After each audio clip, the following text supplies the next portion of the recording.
Hello बच्चों, आप लोग कैसे हैं? आशा है बहुत बढ़िया होंगे।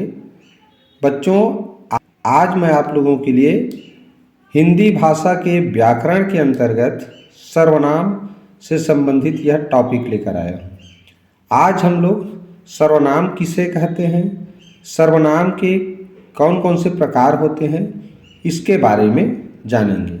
ठीक है, तो मैंने पिछले वीडियो में भी बताया था कि हमको अगर जवाहर नवोदय विद्यालय प्रवेश परीक्षा को पास करना है तो गणित तो जानना ही है, भाषा के अंतर्गत व्याकरण का ज्ञान भी होना बहुत जरूरी है। तो चलिए इसी क्रम में आज हम जानते हैं सर्वनाम के बारे में। तो सर्वनाम को इंग्लिश में बोला जाता है प्रोनाउन। क्या बोला जाता है? प्रोनाउन। अब देखिए, सबसे पहले जानते हैं सर्वनाम शब्द का अर्थ। देखिए, जो सर्वनाम शब्द है दो शब्दों से मिलकर बना है। लिखा है ना, शब्द दो शब्दों से मेल से बना है। मेल से माने जोड़ने से, दो शब्दों को जोड़ने से बना है।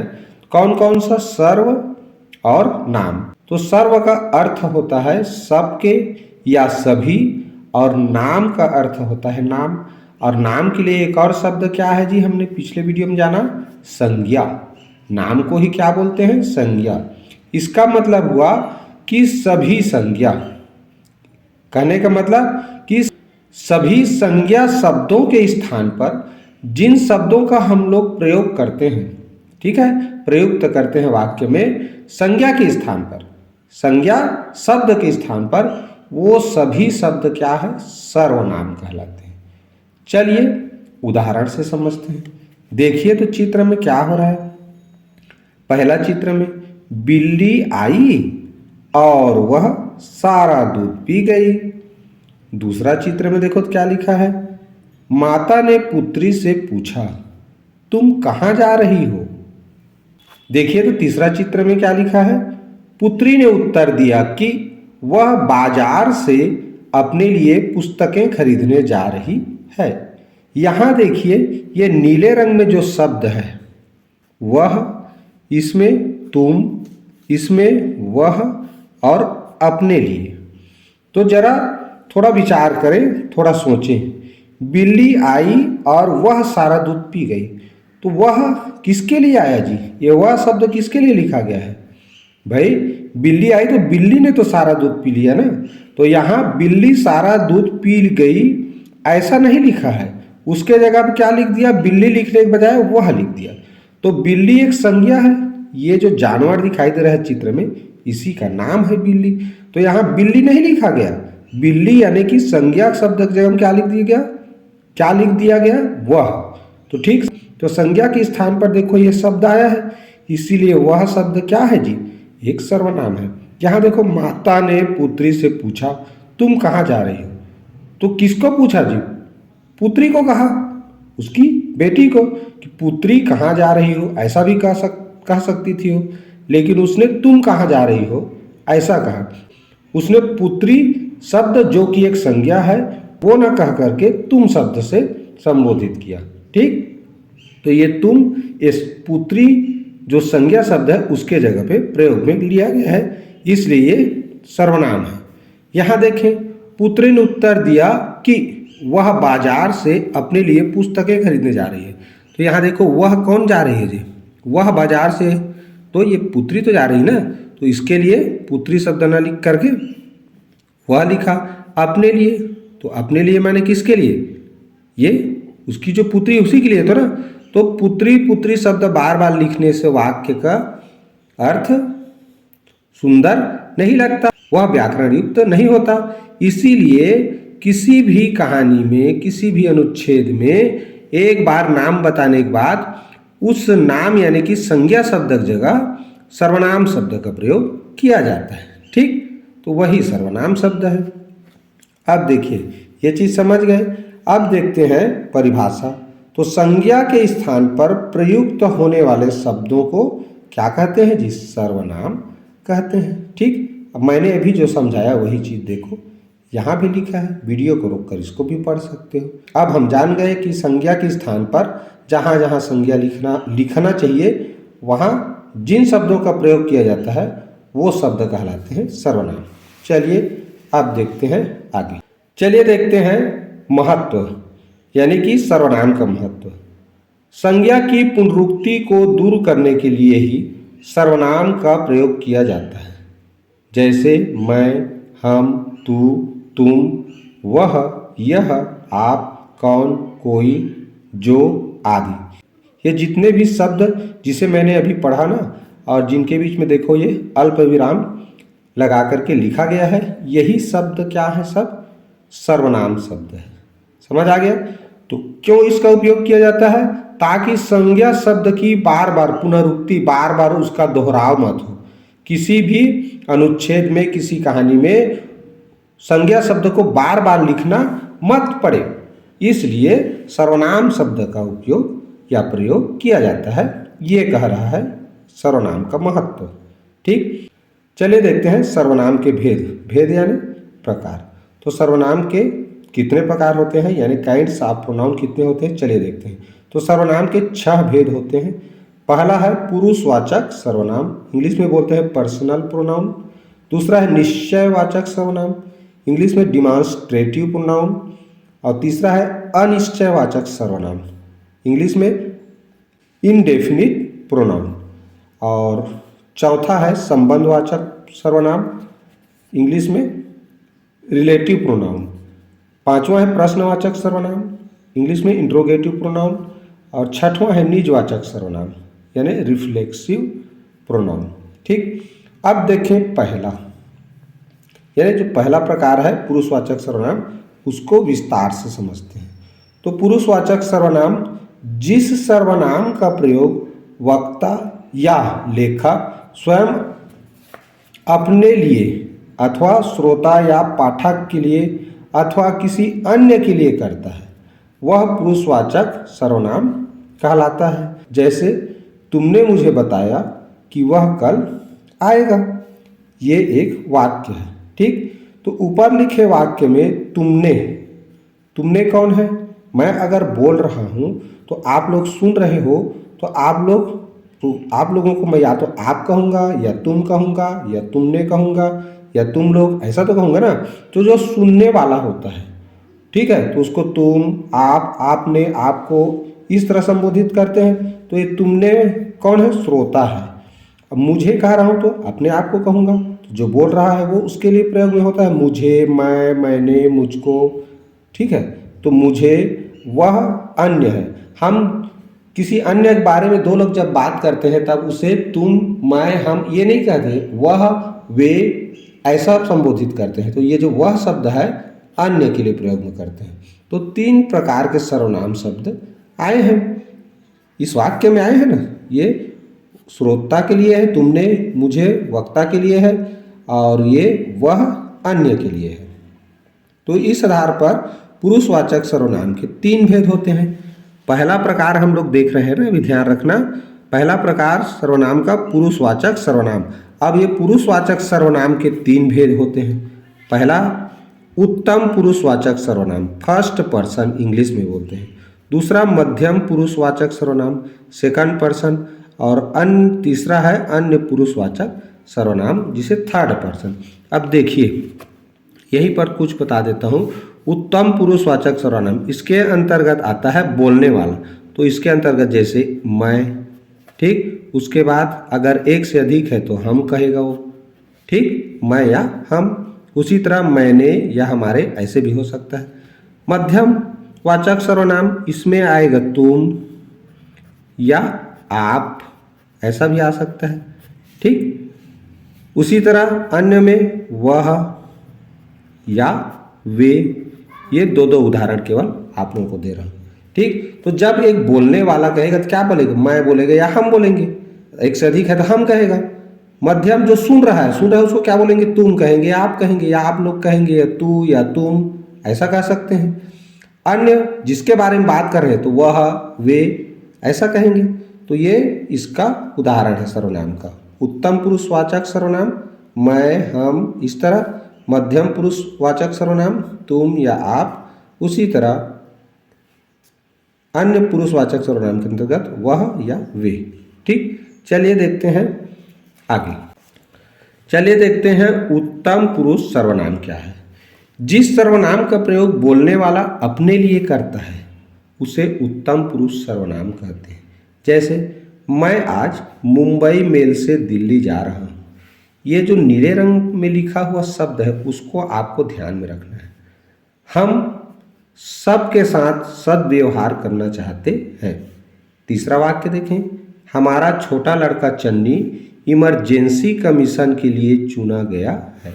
तो ये जो नीले रंग में जो शब्द लिखा हुआ है उसको देखो, जिसे मैंने अभी बताया कि जब वक्ता प्रयोग करता है अपने लिए शब्द सर्वनाम शब्द तो क्या आता है जी, मैं, एक से अधिक है तो हम कहेगा, हमारा कहेगा, मैंने कह सकता है, मुझको कह सकता है, हमने कह सकता है, हमारा कह सकता है। ठीक है, तो यही सब शब्द क्या है जो वक्ता अपने लिए करता है, जो बोलने वाला होता है वो, तो वो शब्द कहलाता है उत्तम पुरुषवाचक सर्वनाम। ठीक, तो ये समझ में आ गया होगा। अब देखते हैं मध्यम पुरुषवाचक सर्वनाम। तो जिस सर्वनाम का प्रयोग बोलने वाला सुनने वाले के लिए करता है उसे मध्यम पुरुषवाचक सर्वनाम कहते हैं। जैसे मैं बोल रहा हूँ तो आप लोगों को क्या बोलूँगा, तो आप, तुम, आप लोग, तुम लोग, तू, तुमने, तुम्हारे, इसी तरह के शब्द का इस्तेमाल करूँगा ना। तो एक वक्ता जिससे बात कर रहा है, जो बोलने वाला है वो जिससे बात कर रहा है उसको हमेशा तू, तुम, आप, आपने, आपको ऐसे शब्दों का प्रयोग करेगा। तो ये सब शब्द क्या कहलाएंगे, मध्यम पुरुषवाचक सर्वनाम। समझ आ गया। तो ये हो गया इसका उदाहरण। जैसे तू कहाँ रहता है, इसमें तू शब्द मध्यम पुरुषवाचक सर्वनाम है। तुम उस समय वहाँ नहीं थे। तुम्हारे पिताजी कहाँ रहते हैं। तो ये देखो नीला रंग में जो लिखा है यही क्या है जी, मध्यम पुरुषवाचक सर्वनाम के उदाहरण है। ठीक, चलिए आगे देखें। अन्य पुरुषवाचक सर्वनाम यानी थर्ड पर्सन।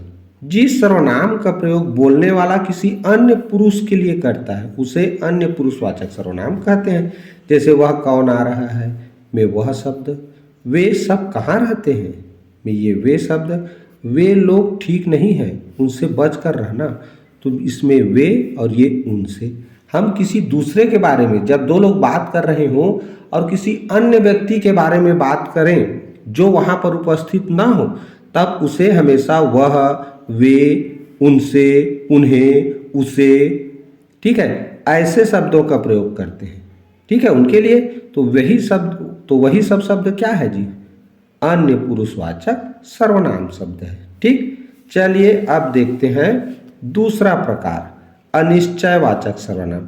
अभी हमने जितना भी 3 प्रकार जाना वो पुरुषवाचक सर्वनाम का उदाहरण था। ठीक, अब देखते हैं दूसरा निश्चयवाचक सर्वनाम, इंग्लिश में बोलते हैं डिमॉन्स्ट्रेटिव प्रोनाउन।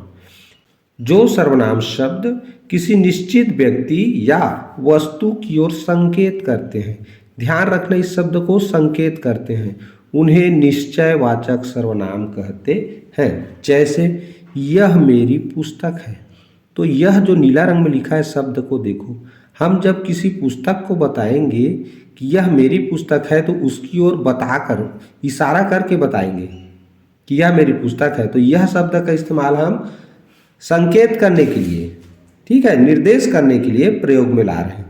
तो यह निर्देश करने के लिए प्रयोग में ला रहे हैं, इसलिए यह जो शब्द है वो क्या है, निश्चयवाचक सर्वनाम है।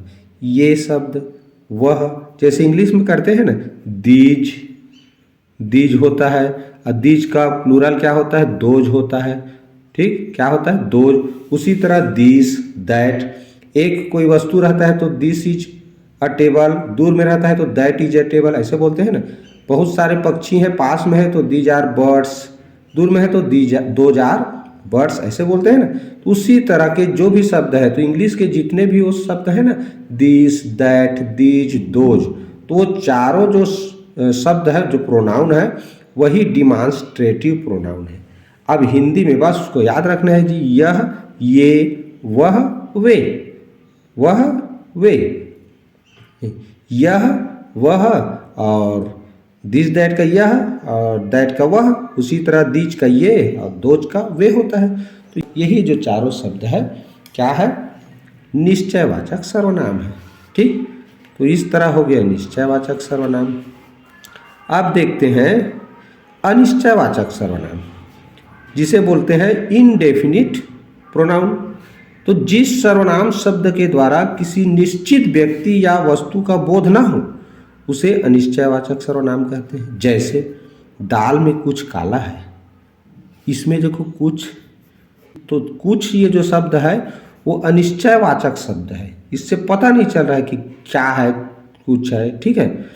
पिताजी बाहर कोई आया है, अब कोई आया है कह रहे हैं तो ये कोई शब्द से पता चला कि कौन आया है। तो ये जो कुछ शब्द है, कोई शब्द है, ये क्या कह रहा है? अनिश्चितता को दर्शा रहा है, अनिश्चितता को प्रदर्शित कर रहा है। तो बस ये जो शब्द है ना, जिससे अनिश्चितता का बोध हो, जिससे हमें पता मत चले कि उसमें निश्चित रूप से किस चीज़ के बारे में कहा जा रहा है, तब वो शब्द क्या कहलाएगा? अनिश्चयवाचक सर्वनाम। जिस शब्द के कारण अनिश्चितता का बोध हो रहा है वही शब्द कहलाएगा। ठीक, समझ आ गया? देखो इसके बारे में लिखा भी है, उपरोक्त दोनों वाक्यों में कुछ कोई शब्द किसी निश्चित व्यक्ति या वस्तु की ओर संकेत नहीं करते हैं। ठीक है, अतः ये अनिश्चयवाचक सर्वनाम है। मान लो कहता कि पिताजी बाहर राम आए हैं, तो राम किसी आदमी का नाम है, फिक्स हो जाता, हाँ यही आया है। दाल में कुछ काला है, अब कुछ के जगह मान लो कुछ और रहता, दाल में काला कोयला है, ऐसा कर देता तो फिक्स हो गया ना, कोयला काला है। लेकिन कुछ काला है, तो अब क्या चीज़ काला है ये पता नहीं चल रहा है, ये कुछ और कोई के कारण, इसीलिए ये दोनों शब्द क्या है जी? अनिश्चयवाचक सर्वनाम। ठीक, चलिए अब देखते हैं अगला प्रकार। चलिए जानते हैं अब संबंधवाचक सर्वनाम, जो कि सर्वनाम का चौथा प्रकार है। इंग्लिश में बोलते हैं इसको रिलेटिव प्रोनाउन। रिलेशन से रिलेटिव शब्द बना है। देखिए परिभाषा, जो सर्वनाम शब्द वाक्य में किसी दूसरे सर्वनाम शब्द के साथ संबंध बताता है उसे संबंधवाचक सर्वनाम कहते हैं। भाई नाम से ही पता चल रहा है संबंध बताने वाला शब्द है वो। देखिए उदाहरण, जो बोएगा सो काटेगा। इसमें देखो जो और सो को, जो बोएगा सो काटेगा, तो ये जो और सो शब्द क्या कर रहा है जी? ये बोना से और काटना से ये संबंध दिखा रहा है। ठीक, ये दोनों क्रिया शब्द है, उसी ये दोनों शब्द से संबंध दिखा रहा है। खा को देखो, जैसा करोगे वैसा भरोगे, तो इसमें जैसा वैसा ये संबंधवाचक सर्वनाम है। जैसा काम वैसा दाम, जहाँ चाह वहाँ राह। तो ये नीले रंग में जो शब्द दिखाई दे रहा है ना, जहाँ चाह, जहाँ, वहाँ, जैसा वैसा, जैसा वैसा, जो सो, यही क्या है? संबंधवाचक सर्वनाम है। ये इसमें और जो दो शब्द प्रयोग हुए हैं ना, उनमें आपस में संबंध बता रहे हैं। ठीक, चलिए अब देखते हैं ये पांचवा प्रश्नवाचक सर्वनाम। नाम से ही पता चल रहा है, ऐसे शब्द जिसका प्रयोग किसी भी वाक्य में प्रश्न बनाने के लिए करते हैं, तो वो शब्द क्या कहलाएंगे? प्रश्नवाचक सर्वनाम कहलाएंगे। इंट्रोगेटिव प्रोनाउन इंग्लिश में। वे सर्वनाम शब्द जिनका प्रयोग प्रश्न पूछने के लिए किया जाता है उन्हें प्रश्नवाचक सर्वनाम कहते हैं। जैसे इस समय घर में कौन है, आप क्या कहना चाहते हैं, वहाँ तुम्हारा कौन रहता है, आजकल आपका व्यापार कैसा चल रहा है। तो इसमें जो नीला रंग में लिखा है देखो, कौन, क्या, कौन, कैसा, ठीक है, यही सब शब्द क्या है जी? प्रश्नवाचक सर्वनाम है। इनसे पता चल रहा है ना, अगर ये नहीं लिखेंगे तो प्रश्न बनेगा क्या? नहीं बन सकता। तो कौन, क्या, कैसे, ठीक है, कहाँ, ये सब शब्द क्या है? प्रश्नवाचक सर्वनाम है। अब देखें, उपरोक्त वाक्य में आए कौन, क्या, कैसा शब्द प्रश्नवाचक शब्द है, अतः ये प्रश्नवाचक सर्वनाम के उदाहरण है। अब देखते हैं छठवां प्रकार, निजवाचक सर्वनाम। इंग्लिश में रिफ्लेक्सिव प्रोनाउन। जिन सर्वनाम शब्दों का प्रयोग अपने या स्वयं के लिए होता है निजवाचक सर्वनाम कहलाते हैं। जैसे का को देखें, वह अपने आप चला गया, तो ये अपने आप शब्द स्वयं के लिए करेंगे ना। यह कहानी मैंने अपने आप लिखी, वह स्वयं खा लेगा। तो ये जो नीले रंग में लिखा है स्वयं, अपने आप, यही जो शब्द है वो क्या है? निजवाचक सर्वनाम है। इन शब्दों का प्रयोग एक वक्ता बोलने वाला स्वयं के लिए करता है। तो एक वक्ता या बोलने वाला स्वयं के लिए जो शब्द प्रयोग करता है उन शब्दों को बोलते हैं निजवाचक सर्वनाम। ठीक, चलिए सर्वनाम से संबंधित कुछ विशेष बात जान लें। देखिए, यद्यपि सर्वनाम विकारी शब्द है। विकारी शब्द का अर्थ क्या होता है? जो लिंग, वचन और काल के अनुसार जिसका रूप बदल जाए, ठीक है, उनको बोलते हैं विकारी शब्द, यानी परिवर्तनशील शब्द, जिसके रूप में विकार आ जाए, बदलाव आ जाए। तो सर्वनाम शब्द भी क्या है? विकारी शब्द है। तथापि यानी फिर भी लिंग के कारण इसमें किसी भी प्रकार का विकार अर्थात परिवर्तन नहीं होता। यानी लिंग के कारण हम स्त्रीलिंग के लिए प्रयोग करेंगे तो भी वैसा रहेगा, और पुल्लिंग के लिए यानी लड़कों के लिए करेंगे तो भी वैसा रहेगा। जैसे वह गाना गा रही है बोलेंगे, लड़का है तो वह गाना गा रहा है, तो वह जो शब्द है वो लड़की के लिए भी वही उसी रूप में प्रयोग होता है, लड़के के लिए भी होता है। तो इस तरह हम देखें तो क्या, लिंग के कारण यानी स्त्रीलिंग पुल्लिंग के कारण उसके रूप में परिवर्तन नहीं आता, ये कह रहा है। ठीक, क्योंकि दोनों लिंगों यानी पुल्लिंग और स्त्रीलिंग के संज्ञा शब्दों के स्थान पर एक समान सर्वनाम शब्दों का प्रयोग किया जाता है। किंतु यहाँ ध्यान दीजिए, किंतु वचन और कारक के अनुसार इसमें विकार होता है। यानी कि वचन और कारक के अनुसार जो सर्वनाम शब्द है उसमें बदलाव करना पड़ता है। ठीक, जैसे मान लो एक आदमी है, एक लड़का है तो उसको वह कह सकते हैं, लेकिन एक से अधिक है तो उसको वे लिखना पड़ता है। एक लड़का के लिए वह लड़का जा रहा है, एक से अधिक जा रहे हैं तो वे लड़के जा रहे हैं। तो देखो यहाँ वचन बदल गया, एक वचन में वह लिखते हैं, एक से अधिक में वे लिखते हैं। तो वचन के अनुसार क्या होता है, सर्वनाम जो शब्द है उसमें विकार आ जाते हैं, बदलाव आ जाते हैं। ठीक, यही कह रहा है ये जो सर्वनाम का महत्व लिखा है वो। ठीक, लेकिन लिंग के अनुसार उसमें विकार यानी कि बदलाव नहीं आता। इस चीज़ को सर्वनाम की इस विशेषता के रूप में आप लोगों को याद रखना है। ठीक, तो यह हो गया सर्वनाम से संबंधित कुछ बेसिक जानकारी, जिसे मैंने आप लोगों को इस वीडियो के माध्यम से दिया। आगे जब सभी टॉपिक से संबंधित थोड़ा थोड़ा बेसिक जानकारी दे दूंगा, उसके बाद इन चीज़ों से संबंधित और जानकारी जो थोड़ा बहुत बचा है वो भी बनाऊंगा। ठीक है, तो आज का यह वीडियो आप लोगों को कैसा लगा प्लीज़ कमेंट करके ज़रूर बताइए। वीडियो को एक लाइक करना मत भूलिए। आपके आसपास और जो बच्चे तैयारी कर रहे हैं उन तक भी यह वीडियो ज़रूर शेयर किया करें। ठीक है, ताकि उनका भी फायदा हो जाए। ठीक, तो चलिए आज का वीडियो यही समाप्त करते हैं। पूरा वीडियो देखें, इसके लिए बहुत बहुत धन्यवाद।